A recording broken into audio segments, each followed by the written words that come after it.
was always the Jags. Always the Jags. It's always the Jags. Always the Jags. Welcome into Always the Jags, your podcast for everything Jacksonville, everything Jaguars, everything Duval. I think the whole identity of this team right now is fierce, which I don't think is something we have ever said about the Jaguars, ever said about any of our head coaches. But if you want to talk about a culture change, a difference in culture, like Doug Peterson, he did change the culture from Urban Meyer, right? We went from losers or like the pitiful pity parties to more of like I don't want to say like a polo button up, confident, but we kind of went to like a more pristine operation, right? Kind of felt like, okay, let's kind of lift you up, a lot of compassion, a lot of love. Liam Coen has come in and given us such an edge, and you can tell by his personality, and our entire team has taken it on. And you could tell just by his altercation with Robert Saleh, which normally I'm not for, players fighting on the field and stuff like that. I'm a very docile person myself. But seeing Liam Coen threaten to get up in Robert Saleh's face, a guy that everybody in the press media and everybody commenting knows that, like, okay, if Liam Coen and Robert Saleh got in a fight, nobody's putting money on Liam Coen because Robert Saleh is jacked and huge, right? But the fact that Liam Coen was still getting up in his face for what he was saying about his sign stealing, I don't even know what he's talking about, right? But Liam Coen getting in his face, defending himself and his players having to hold him back from the other coach. Like, you never see other coaches get that fiery with each other. And I'm telling you, if if we win against the Chiefs, that might be why. Because, again, the mentality, the fierceness, and the fieriness that Liam Coen has, we've all adopted it. And that's become our team's MO.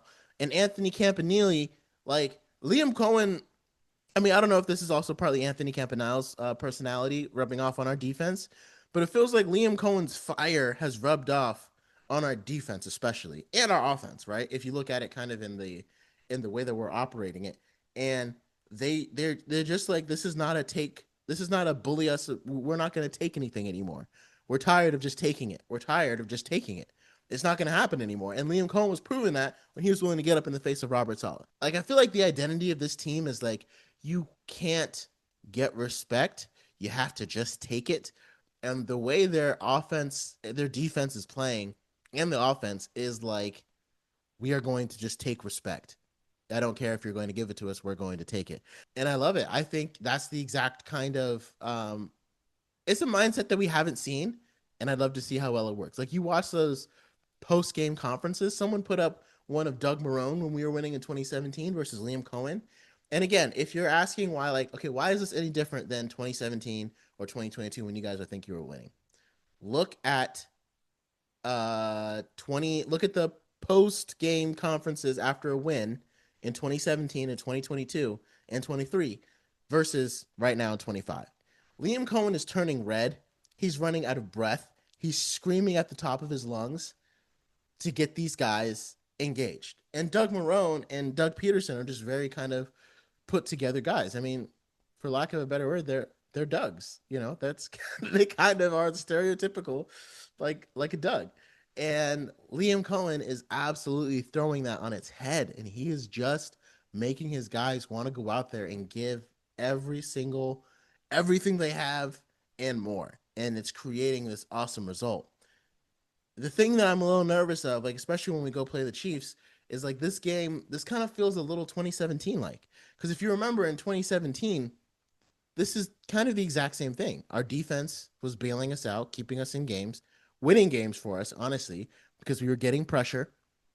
We were holding up in the secondary, and our linebackers were making athletic plays up and down the field for interceptions and fumbles and all those kind of things. Like, back then it was Telvin Smith, Paul Postlesny, and Miles Jack. Now it's Dennis Gardeck, Devin Lloyd, and Foye Oluokun, who are going up and down the field making plays. So, and the thing the problem was in 2017, we made it so far off of a punishing run game, which we have right now with Bashal Tutin, It was led by Leonard Fournette. Now it's split between Travis Etienne and Baishal Tutin. The run game is a little bit different because Leonard Fournette had the ability to knock guys over and then hit the home run, but Travis Etienne has the ability to evade guys and hit the home run. So it's a different method of doing it, but it still kind of creates the same result. And again, all that's only possible when you have a top flight offensive line. And our offensive line is probably our defense is the biggest surprise, but also our offensive line to me is one of the biggest surprises of this year because Robert Hainsey is so good. And if you ever see this or watch this, I'm so sorry for ever doubting you or not being sure if you were going to be our future at center for a long time, because you definitely are, and you need to stay in Jacksonville for as long as possible. He's playing like one of the top centers in the league. He's holding up every single time. Ezra Cleveland looks so much better. He didn't look as good this past weekend, but I think he got a little hurt. But even when our offensive line kind of got banged up and guys had to come in and out, Anton Harrison had to go out. I think Cleveland had to go out. I can't remember. And Makari may have needed to go out. It didn't miss a beat. Edoga came right in and played without a beat. And I think either Monheim or Malum came in. So it's like not only is our starters holding up. And again, if you look at that game, Trevor had nothing but time. He had time throughout the entire game. I think they've only given up one sack all year. We're 4 games in. They've given up like one sack. Trevor's had nothing but time, and they continue. The 49ers did a pretty good job of stifling the run game, but again, because we keep up with it, they continue to blow holes open in the run game whenever they can. And like if your run defense is bad, you're just not going to win against the Jaguars because they're going to continue blowing open holes. But the 49ers have a pretty solid run defense. Especially whenever you got Fred Warner, you're always going to have a pretty solid run defense. And not only is the offensive line blocking out of their mind, but again, Brenton Strange, and he was the guy that I wasn't sure about the pick. I didn't really like it, but he blocks better than Darnell Washington right now, who was supposed to be that guy for the Steelers. Now, I think he's probably a pretty good blocker, Darnell Washington, but like Brenton Strange, like if you look at the guys that he's blocking, he's going up. Like he'll take anything from a cornerback to a safety. Yesterday he was blocking Mikael Williams, a defensive tackle. I don't know if he's a defensive end or a defensive tackle. No, he went against Mikael Williams, a defensive end, and against the Texans, he went up against Sheldon Rankins, a defensive tackle, a guy that probably has 50 to even 100 pounds on him. And Brenton Strange blocked him with just such sound technique that he could not get to the running back. Whoever is teaching the blocking in this organization is just doing it the right way because guys are blocking people and they're not able to get to our players. But again, the reason why I say this worries me a little bit about whether we are like 2017 or not is because the only thing we were lacking in 2017 was like downfield passing and the quarterback really taking over games.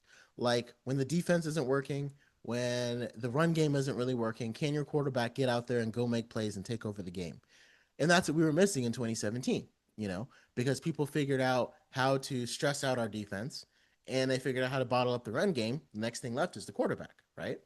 Making throws to the outside. And in 2017, the thing is though, in 2017, I don't think our wide receivers they hadn't shown as much as our wide receivers currently have.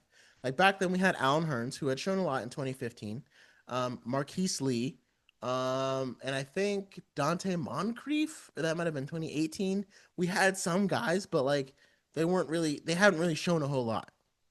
Here we are in 2025, and what we thought was going to be our strong suit is the only thing that's kind of let us down all season, right? Because we have Brian Thomas Jr. and Travis Hunter, and a lot of people say that Brian Thomas Jr. got most of his yards playing with Mac Jones. But I'm also but he, in the game against the Browns, he caught a deep shot from Trevor that almost was able to turn the tide for us to get the win on that game. He caught his first touchdown in the Dolphins game from Trevor. In the Patriots game, he caught another long ball that sparked us to take over the game and not allow the Patriots to win. So against the Colts, he caught the long touchdown where the Colts defender couldn't catch him, and it became a highlight reel where he was just like leaping over the ground and couldn't get him. So Trevor knows how to throw him the ball, right? That was a long touchdown. Those are 3 long passes, and 2 of them were those 3 long passes and 2 touchdowns that were in the first 4 games, 5 games of Brian Thomas Jr.'s career. So I don't know if he just got used to playing with Mac Jones or what it is, but like he had chemistry with Trevor, right? That's why I'm unwilling to say that like Trevor is busting or Brian Thomas Jr. is busting or that they just don't really have chemistry anymore because they had it and then somehow they lost it. It's like it's like a married couple that was like doing so well and then something happened and they don't have the same chemistry anymore. And like I don't know if it needs to be therapy, but like you had it. You just need to go back and recapture it. It's not like you never had it. Because they've made magic together. And it's like if we add that downfield, stretch the field passing element, what is gonna stop us? That's the part that like terrifies me in a good way.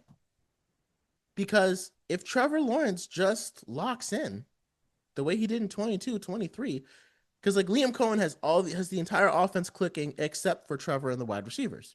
It's the only part that's not clicking. Now we're still winning games, but if you could get them to click, and to me, it feels more reasonable than asking Blake Bortles to click to get that passing game going, because those receivers were limited by their own ability. Like they didn't have the ability to do what we needed. But if you look at Brian Thomas Jr. has proven already that he can be what we need in the downfield passing game. Trevor Lawrence has proven that he can be what we need in the downfield passing game. It's just not coming together right now. They've already shown that they can do it. All we need to do, if we take that little bit from like the beginning of 24, end of 22, Trevor, that was pushing the ball downfield, and add it to our offense right now, you tell me what is stopping us. What is stopping us from doing whatever we want up and down the football field with Travis Hunter and Brian Thomas Jr. in tow? Because then we can attack you from whatever way we deem necessary. Not just rely on our strengths, but attack your weaknesses. That's the kind of offense that I want. That was the kind of offense that we didn't have in 2017. We had a strength running the ball and playing defense to make sure we owned the time of possession. Literally against the Steelers game in 2017, we ran the ball on a play, on a drive, 9 times in a row. They gave the ball to Leonard Fournette 9 times in a row. And eventually he scored a touchdown. Just 9 times in a row. Just going to repeat that again. 9 times in a row. That means first down, second down, third down, first down, second down, third down, and another first down, second down, third down, all running plays in 2017. I don't want to see that happen to us this year. I want us to be able to put the ball in Trevor Lawrence's hands, and I want him to hit the downfield shots. And I want our wide receivers to get open, and I want defenses to be stressed every week, knowing that whatever Liam Coen, whatever we found as your weakness in your defense, we will attack and hurt. And our defense will continue to make opportunities for our offense to get off the field. I think where the Jaguars are at right now, we need to look ahead and build on, but also avoid the mistakes of 2017. And right now, the issue is not pass protection, because Trevor has time. The issue is not the run game, because the run game, again, is working. The only issue with the offense is the quarterback connecting with the wide receivers. And I still think Trevor is the guy. And I think if you don't want to be the next Blake Bortles, Trevor, you just have to prove it by hitting these guys downfield. I think that's how you prove it, because that's the one thing Blake Bortles wasn't able to do. Because in 2015, he was able to do it in garbage time. But when the game is on the line and we're trying to win the game, and it was kind of the same thing in the Bengals game. Trevor was locked in and playing well at the beginning. But what happened as the game went on? And we can't have that be a modicum of our season, where Trevor's like playing at the beginning of the season and then falls off towards the end. We need him to play well throughout the entire game, right? Like we can't just leave it at the half. So let me know your thoughts. And never forget, it was always the Jags.